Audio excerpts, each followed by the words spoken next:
কে আমার মতো এভাবে জালিতে ভাত রেখে খান, ভাতটা অনেক ঝরঝরা থাকে এই জালির ভিতরে ভাত রাখলে। এই যে করল্লা ভাজি, এখন আমরা ভাত খাবো। এই যে পাপ্তা মাছ আলু বেগুন দিয়ে রান্না করছি। আমি সবসময় ভাতটা এইভাবে রাখি, আমার বোনের দেখা দেখি আমার বোনের এইভাবে রাখে ভাত। আসসালামু আলাইকুম, সবাই কেমন আছেন? আশা করছি সবাই ভালো আছেন। এগুলো কি চিনতে পারছেন? এগুলো হচ্ছে গরুর পা। এই যে দেখেন, এগুলো নেহারি খাওয়ার জন্য এই যে পা নিয়ে আসছে। এই যে নেহারি, এখানে 4টা পার কি, এই যে এগুলো গরম পানি দিয়ে পরিষ্কার করে নিতে হবে। এখন রাত্রে আমার কাজ বাড়াই দিছে, রাত বাজে এখন প্রায় 11টা। মানে ওনাদের অফিসে, আমার মেয়ের বাবার অফিসে হচ্ছে পিকনিক কালকে। পিকনিক সবাই মানে বট ভাগ করে নিছে, কিনে এনেছে, মাগনা না, কিনে নিছে সবাই টাকা দিয়ে। নেহারি এটা 2000 টাকা নাকি পাও, 4টা পাও 2000 টাকা। আর হচ্ছে এখানে হচ্ছে বট, এই যে বটগুলো পরিষ্কার করতে হবে। আমার 6টা গরু আনছে পিকনিকের জন্য, 6টা গরু থেকে 120টা গ্রাম মিলে ভাগ করে নিছে কিনে। একটু ঢালি গরম পানি চুলায় দিয়ে দিচ্ছি, এখন পরিষ্কার করতে হবে। রাত 5টা বাজবে নিজেও জানি না। এই যেগুলো কে কে এগুলো পরিষ্কার করতে পারেন, এগুলো কিন্তু দেশি গরু।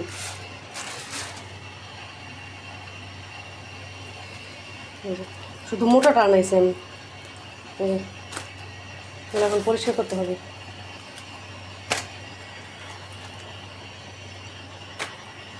এটা পরিষ্কারই, শুধু এই যে অনেক বড় বড় হয়েছে নাকি বট। 6 জনে ভাগ করে নিয়েছে 6টা গরু। এগুলো এখন আমি পারবো না, এগুলো মেয়ের বাবা পরিষ্কার করবে। আর এই নেহারি গরুগুলার পাগুলো আমি ধুয়ে রাখছি, এগুলো এখন ফ্রিজে রেখে দিব। আর এটা শুধু পরিষ্কার করে রাখবো। এটা আমি কীভাবে পরিষ্কার করি আপনাদের সাথে শেয়ার করব। একটু ধুয়ে নিতেছি, ধুয়ে নিয়ে তারপরে গরম পানিতে এগুলো ছেড়ে দিব। এই যে দেখেন সাদা পানি বের হয়ে গেছে, এই যে সাদা পানি। যতই ধুয়ে আনুক, অফিসের লোকদের দিয়ে ধুয়ে আনছে, তারপর আমি নিজে ধুয়ে নিতেছি আবার ভালোভাবে। এগুলো পরিষ্কার করতে থাকি, খাইতে তো অনেক মজা লাগে। বট ভুড়ি আপনারা যা বলেন, আমরা বট বলে থাকি। গরুর বট, অনেকে ভুড়ি বলে। আমার কাছে অনেক ভালো লাগে ভুড়ি ভুনাটা কড়াটা দিয়ে।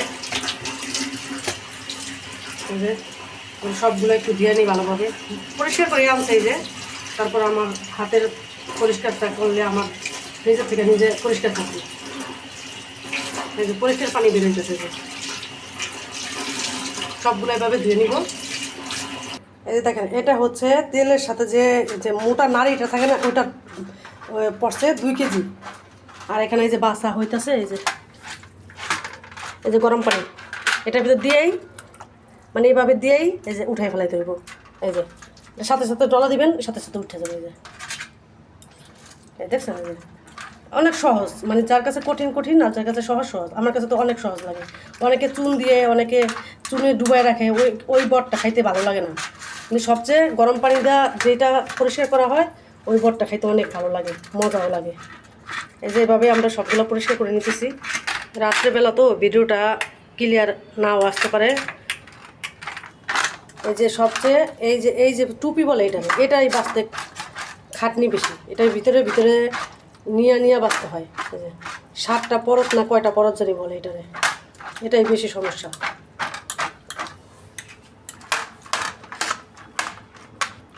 পানি যদি একদম ফুটানো থাকে, তাহলে আপনি দিয়ে চুবাইয়ে উঠে ফেলেবেন, তাহলে ওই বটটা বাঁচতে সুবিধা। আর অনেকে বাঁচতে পারে না, কী জন্য, মানে অনেকে বুঝতে পারে না যে পানির মধ্যে কতটুকু রাখতে হবে। এটা হয়ে গেছে। দেখেন আপনি এটা পারলে যে হাত দিয়ে, দেখছেন যে হাত দিয়ে উঠে যায়। যদি আপনি ভালোভাবে মানে ভিজানো হয়, এটা হাত দিয়ে যে উঠানো যায়। না এটা নাও, এটা টান দাও। দেখেন কত সুন্দর ফ্রেশভাবে পরিষ্কার হইতেছে।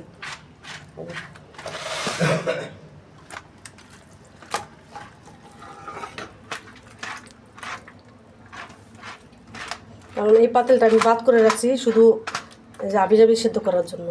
বুট সেদ্ধ, আলু সেদ্ধ, ওই জন্য এই পাতিলটা আবার নষ্ট হয়ে যেতেছে। কিচ্ছু হয় নাই, সেদ্ধ ওই যে একদম ভাত আনতে যায় পুরো পাতিল পুড়ে গেছে, এই জন্য এই পাতিলটা বাদ করে দিছি আমি।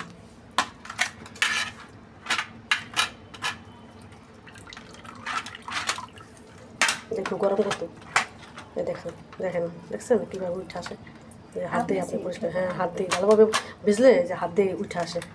এখন আমি বটগুলো পরিষ্কার করে নিই, সাথেই থাকেন আপনারা। এই দেখেন আমাদের বটটা পরিষ্কার হয়ে গেছে, এখন ধুয়ে ভালোভাবে সেদ্ধ করে রাখবো। এখন এই যে ধুয়ে নিব ভালোভাবে, ধুয়ে সেদ্ধ করে রেখে দেবো, সকালবেলা কাটবো। কাটার সময় আপনাদের সাথে শেয়ার করবো কীভাবে কাটি। ভালোভাবে ধুয়ে নিই, পরিষ্কার করে নিই, 3-4টা ধোয়া দিব। এসে করছে, এখন আমি একটু হলুদ দিয়ে দিব, হলুদ দিয়ে বটগুলো সেদ্ধ করে রেখে দেবো। দেখেন কি পরিষ্কার, একটু সাদা ধবধবে হয়ে গেছে। বিসমিল্লাহ।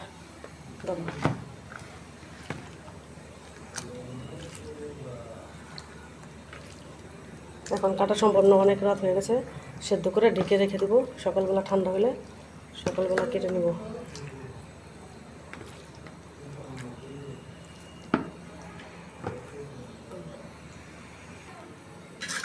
এগুলো এখন সেদ্ধ হয়ে গেছে, যে এগুলো এখন উঠাই ফেলবো, আরও আছে ওগুলো দিব, আবার এগুলো উঠাই ফেলে।